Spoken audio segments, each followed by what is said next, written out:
Fala, oitavo ano, como vocês estão? Muito bom dia a todos, bom dia a todas. Espero que esteja tudo bem, que vocês estejam tranquilos aí em casa, todos bem felizes. Pessoal, estou voltando aqui para gravar mais uma aulinha. Dessa vez, nós ainda trabalhando, né? Estamos trabalhando sobre as disputas por territórios, né? Falamos um pouquinho nas últimas aulas sobre os curdos, depois falei sobre a Catalunha, a região basca, e hoje eu vou dar ênfase na Ucrânia e na Iugoslávia, tá? São duas regiões aí bem interessantes para entendermos sobre disputas de território, para entendermos aí sobre esse conteúdo relacionado à geopolítica mundial. Eu gosto muito, vocês sabem que eu sou suspeito para falar sobre isso.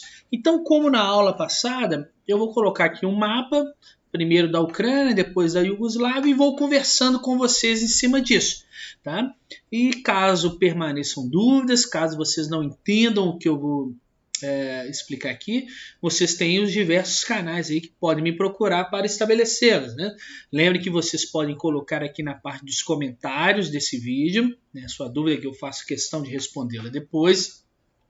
Vocês podem usar o e-mail que foi passado para vocês, no qual os professores têm acesso, né, que vocês mandam material lá, caso seja necessário.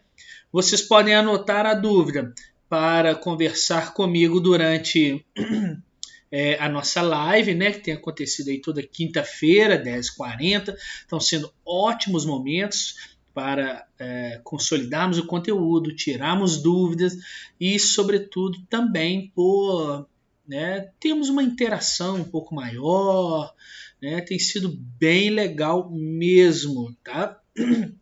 E você também pode utilizar, né, um campo que eu coloquei específico na lista de presença. Né? E já aproveitando, solicito a vocês que não esqueçam da assinatura dela. Né? O link dela está na descrição do vídeo. Tem gente que está esquecendo disso ainda, vocês acreditam? Mesmo eu falando por diversas vezes, como de praxe, todo o início de aula. Então, não vamos esquecer, tá bom?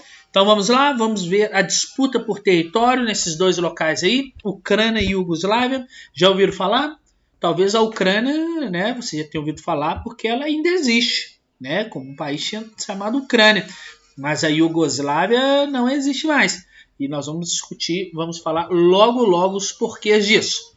Então deixa eu passar aqui, vamos colocar o mapa aqui da Ucrânia. Vamos começar na Ucrânia primeiro, pessoal. Pessoal, a Ucrânia, ela aí é uma ex-república da União Soviética, é uma ex-república soviética. Então, o primeiro ponto, cadê minha caneta? Onde é que tá? Então, a primeira coisa que eu tenho que pensar aqui, que a Ucrânia, ela é uma ex-república.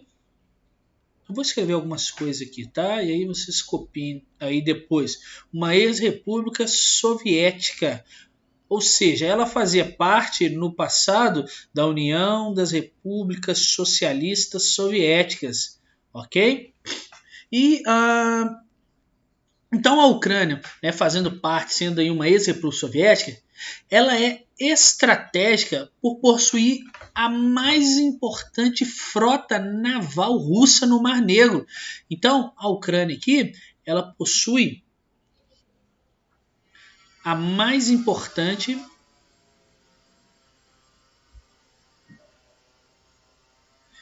frota naval russa no Mar Negro. Então, olha só, já começando a importância geopolítica dela aí.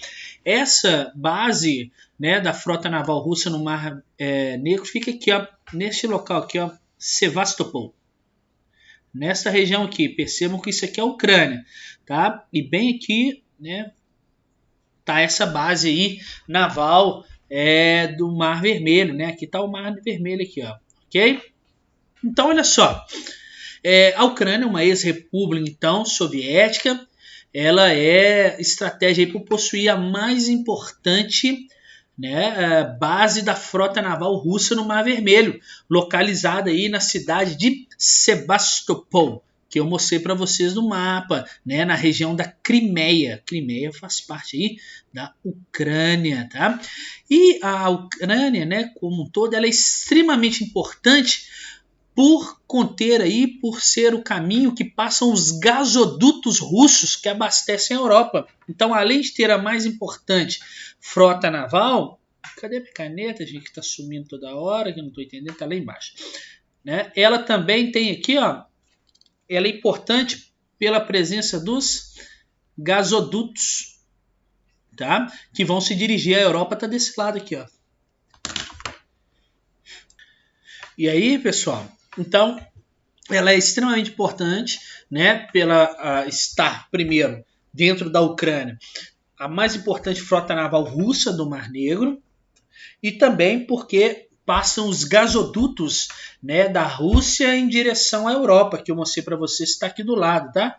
A Europa está nessa porção aqui. E aí, esses gasodutos são extremamente importantes para transportar o gás, né, para a Europa.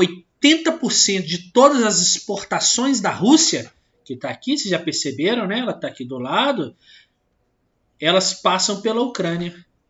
Então tem gasoduto russo espalhado aqui por todo lugar, tá? Lembrando, obviamente, que a Ucrânia era uma ex-república soviética, tá? Junto com a Rússia, tá bom?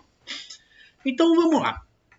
A Crimeia, essa porçãozinha do espaço aí embaixo, vou apagar um bocado de coisa aqui para ficar fácil para vocês. A Crimeia, então, essa porção sul aí da Ucrânia, ela é onde nós temos aí a maioria de uma população russa. Percebam, uma região que pertence à Ucrânia tem a maioria da sua população russa ou de origem russa, tá? De origem étnica russa. Tá? Essa regiãozinha aqui embaixo, aqui, ó, a Crimeia. Então, a Crimeia, que possui a sua grande população, sua maioria da população, né, russa ou descendente aí ligada à Rússia, é o foco, é o centro de tensão no estudo aí da Ucrânia, na crise na Ucrânia. Então, eu já posso entender que a disputa por território aí na Ucrânia, né, vai acontecer nesta região aqui conhecida como Crimeia, que quer o quê? Se separar da Ucrânia e pertencer à Rússia. Ok? Então vamos lá. Vamos voltar ao início do estudo aqui. O início dessa crise ucraniana ocorreu quando o presidente, né, que tinha a época da Ucrânia, Viktor Yanukovych. Olha que nome estranho para dizer. Eu vou até escrever aqui, ó. O nome dele é Viktor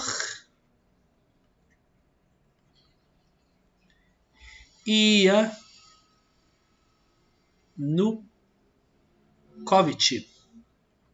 Olha que isso. Mas é legal, né? Yanukovych. Então, tudo começou com isso. O início dessa crise ocorreu quando esse presidente Viktor Yanukovych, lá em 2013, ele desistiu de assinar um acordo, né, com a União Europeia. Então, ele desistiu de assinar um acordo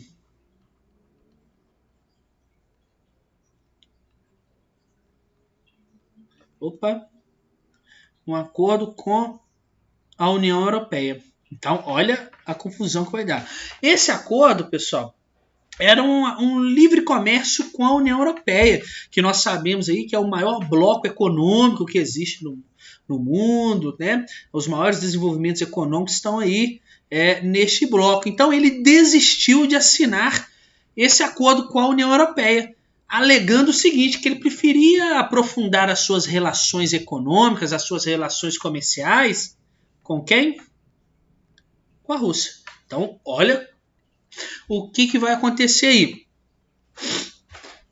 Então, atualmente, né, quando eu penso na Ucrânia aí, e sobretudo na região da Crimeia, o país está dividido.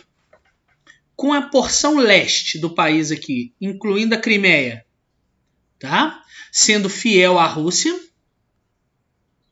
Olha que interessante.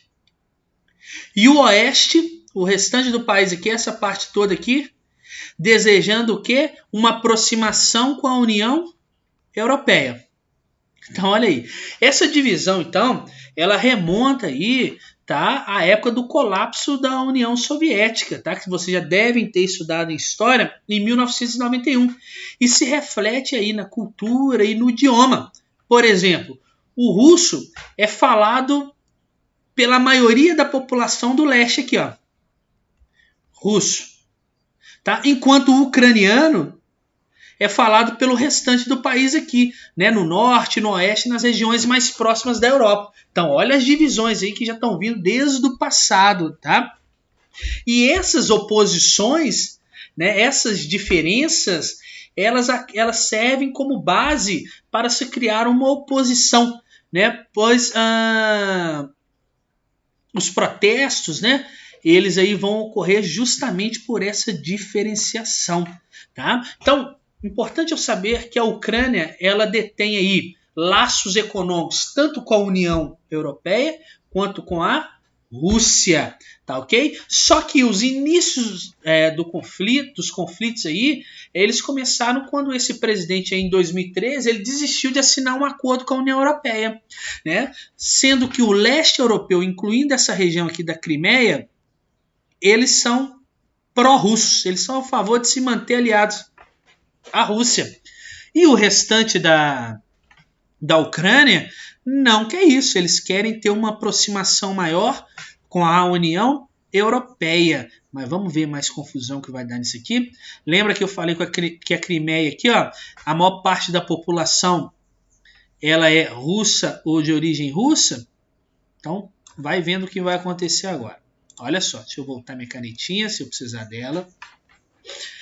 As manifestações populares aí, né, elas foram iniciadas em 2013, depois daquele presidente não querer assinar o acordo com a União Europeia.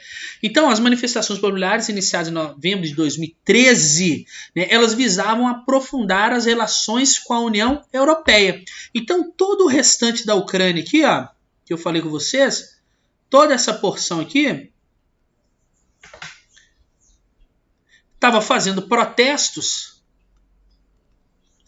porque o presidente não assinou o acordo com a União Europeia e eles queriam que o acordo fosse assinado aí com a União Europeia. Mas a Rússia, que estava bem atenta a esses protestos aí, entendeu a ação como um passo para a integração da Ucrânia no bloco. Ela entendeu o seguinte: ora, esse país que é a Ucrânia, que já foi meu aliado, já pertenceu junto comigo da União das Repúblicas Socialistas, né, Soviéticas, eles estão querendo integrar o bloco econômico União Europeia, né? E por isso a Rússia começou a procurar um jeito de interromper essas negociações e essas manifestações, né, da Ucrânia possivelmente entrar na União Europeia, tá bom? Dá para entender até aí? E aí, para tentar evitar um futuro alinhamento político, né, um alinhamento comercial da Ucrânia com a União Europeia, acabou sendo firmado aí por aquele presidente, o Yanukovych, que eu falei com você, ele acabou firmando aí um acordo com o presidente russo, ou seja, ele está desagradando quase toda a população da Ucrânia aqui, ó. Somente essa parte aqui, ó, que está gostando desse acordo, dessa aproximação com a Rússia, tá? E aí, nesse encontro deles lá, ficou decidido que a Rússia compraria, né, 15 bilhões da dívida 15 bilhões da dívida do governo ucraniano, baixaria o preço de gás deles, esse tipo de coisa. Só que a população não vai concordar com isso, tá? E o interessante é que nós pensávamos que nesta região da Crimeia aqui, que eu falei com vocês, que é pró-russa, né? Tem a maioria russa aí e a maioria descendente de russo, né? Nessa península aí, a região de maioria étnica russa, então, as manifestações pró-Rússia, as manifestações em favor da Rússia, elas foram se intensificando, elas foram aumentando, tá? Levando o presidente da Rússia, olha o que esse cara fez aqui, ó.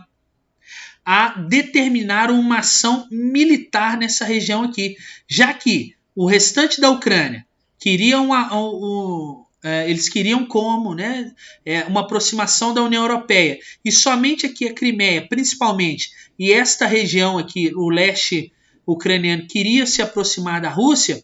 O governo russo aproveitou disso e falou o seguinte: ó, eu vou mandar meu exército aí para a Crimeia, mesmo que ela não faça parte do meu território, mas lá é cheio de russo, e esses russos aqui, eles preferem fazer parte da Rússia.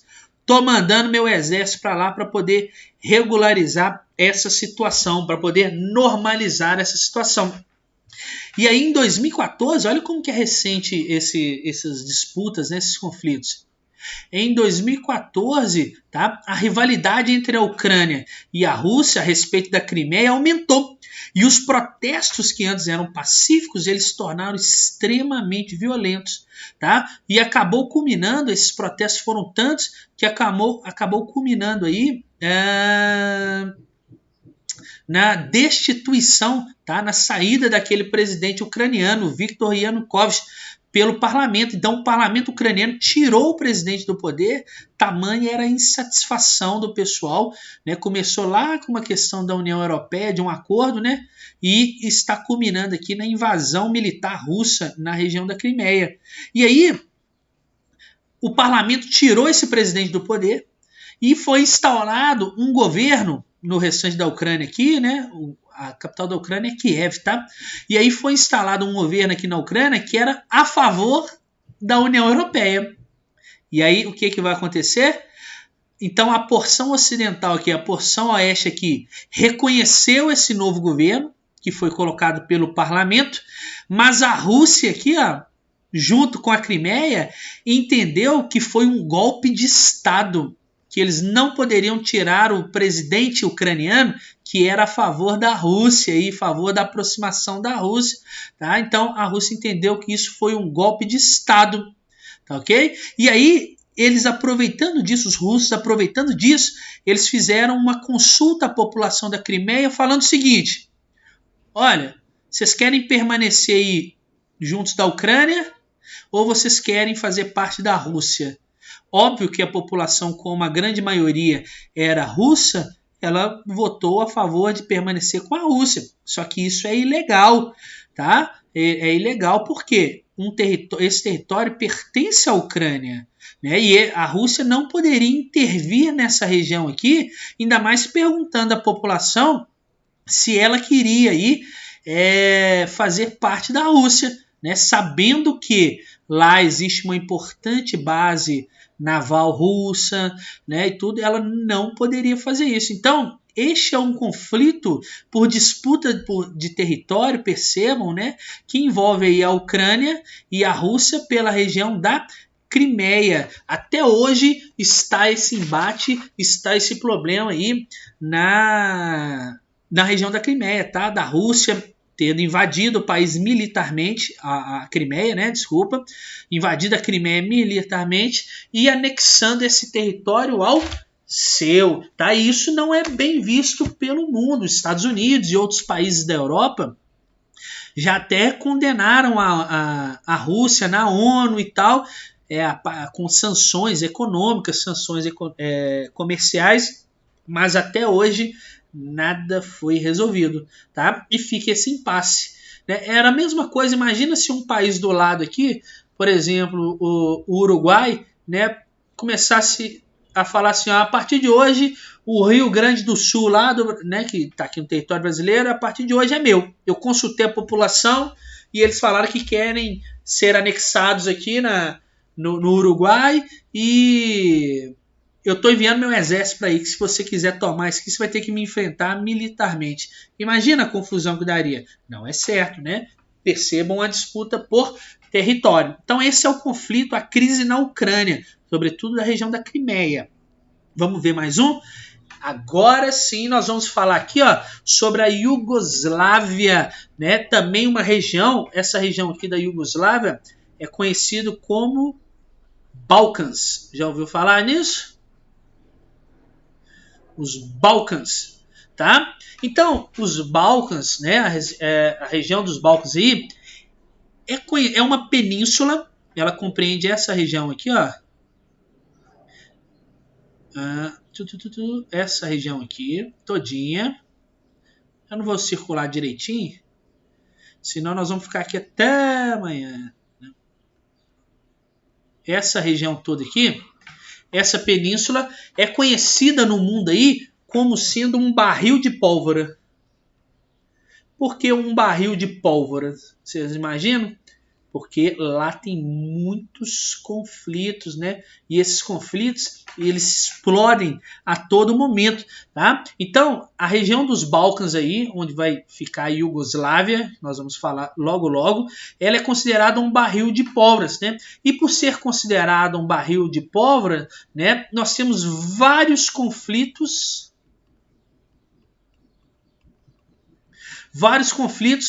entre várias etnias nessa região.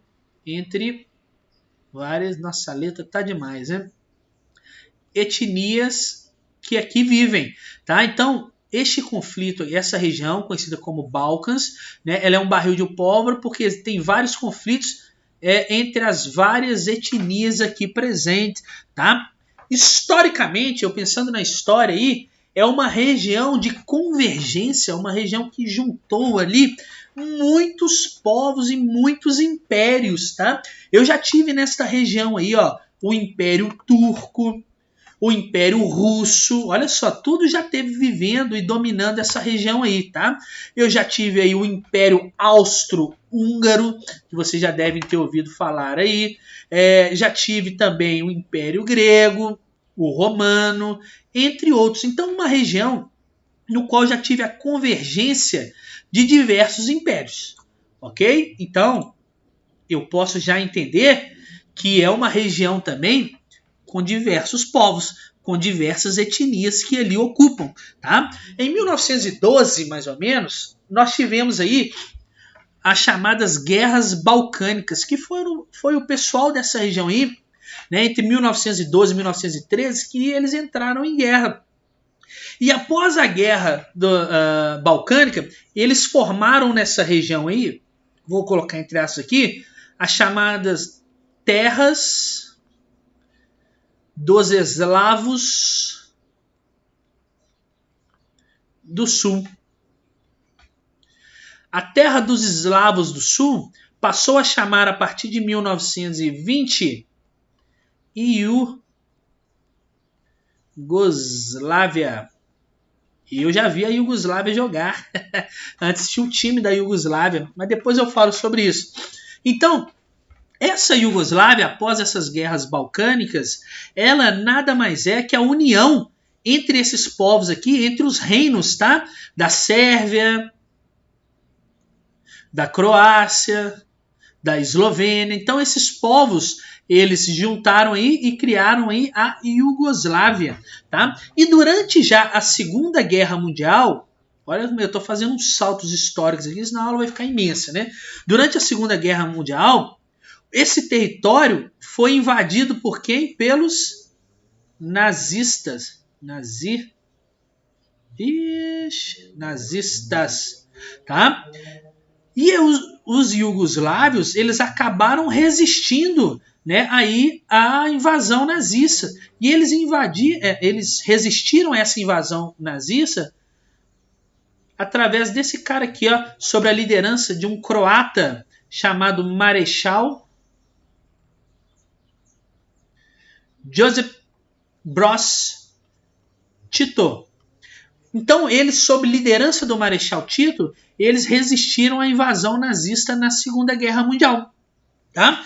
E a partir disso, em 1945, já no final aí da guerra, né, o Tito, ele começou o quê? A governar a Iugoslávia e instaurou aí a Federação da Iugoslávia com um regime socialista, tá? Com influência aí, é claro, da União das Repúblicas Socialistas Soviéticas, ok? Durante o período da Guerra Fria. Então percebam que é uma região com a convergência de vários povos, tem várias etnias aí que já tiveram uma guerra entre eles e eles resolveram se organizar na forma de uma federação né, a terra dos eslavos do sul, que é a Iugoslávia, que foram invadidos pelos nazistas, mas sob a liderança do Tito aqui, ó, do Marechal Tito, eles resistiram. E aí o Tito resolveu criar nesta região toda, ele decidiu implantar o socialismo. E o Marechal Tito, ele manteve a unidade, né, ou seja, ele conteve as tensões entre as diversas etnias da região, sem conceder força a nenhuma dessas nacionalidades. Percebam como eu tenho várias nacionalidades aqui, ó.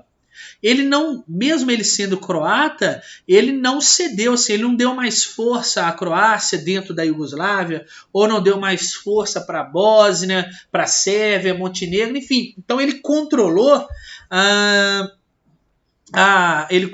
aí, né, a Iugoslávia, né, de forma plena, sem conceder força. Ele controlava as tensões, controlava aí as disputas entre esse pessoal, mantendo uma unidade, tá? Ok? Então, percebam, nesta região eu tinha uma diversidade cultural muito grande, tá? Eu tinha aí, ó, eslovênios.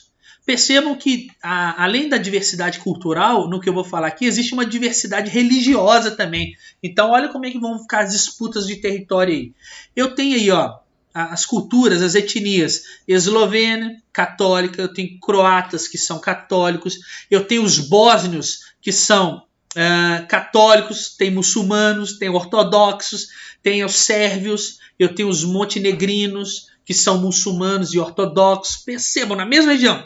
Os macedônios é de onde veio o Alexandre o Grande, tá? Pra vocês terem uma ideia, os macedônios aí, que são ortodoxos e muçulmanos, eu tenho albaneses, eu tenho sérvios, olha quantas etnias, quantas religiões em um local só. Só que o Marechal Tito, ele controlava isso tudo e mantinha uma certa unidade aí na Iugoslávia. Só que sabe o que aconteceu? Nesses locais isso acontece tragédia, né? Impressionante. Em 1980, quem morreu? O Tito. E aí, a partir da morte do Tito, inicia-se diversos conflitos internos dentro da Iugoslávia. Ok? Então, vários conflitos ocorrem aí dentro da Iugoslávia. Até que em 1988, assumiu um cara chamado Slobodan Milošević. E esse Slobodan Milošević, esse é o nome dele, tá, gente? Ele assume o poder ele assume o poder da Iugoslávia com uma posição ultranacionalista. Lembra que eu falei com vocês que quer ser nacionalista? Por quê? O Slobodan Milošević, ele era sérvio e ele queria criar não queria manter mais a Iugoslávia, ele queria criar uma grande Sérvia, uma só nacionalidade, ou seja, ele queria que a nacionalidade sérvia ela se impusesse através da força as demais nacionalidades dentro da Iugoslávia, tá? Então isso eu já posso dizer que não vai dar certo. Então, em 1991, a partir do Milošević fazer isso em 88, que assumiu o poder, eu tenho início a diversos conflitos nessa região relacionada aí a esses povos eles não querem mais fazer parte dessa Iugoslávia. Esses povos eles querem o quê? A sua autonomia, né? Já que eles são tão diferentes e tendo aí um regime ultranacionalista do Slobodan Milošević. Eles não querem fazer mais parte da Iugoslávia. E aí nós tivemos diversas disputas, várias guerras relacionadas a isso. Tanto é que em 91, por exemplo, a Eslovênia lá em cima declarou sua independência. No mesmo ano, a Croácia declarou a sua independência, a Macedônia declarou a sua independência, a Bósnia declarou a sua independência, e a partir disso foram criando vários países, né, onde era a Iugoslávia. Tá? E aí a Iugoslávia ela deixa de existir, tá bom? Ela deixa de existir nesse contexto para a criação aí, para o surgimento de diversos países aí na região dos Balcãs, tá? Olha quantos países. E até hoje existem países que tentam fazer aí o seu movimento separatista de território. Por exemplo, aqui, ó, essa região de Kosovo aqui, ó, por exemplo, ela almeja a sua separação da Sérvia, tá?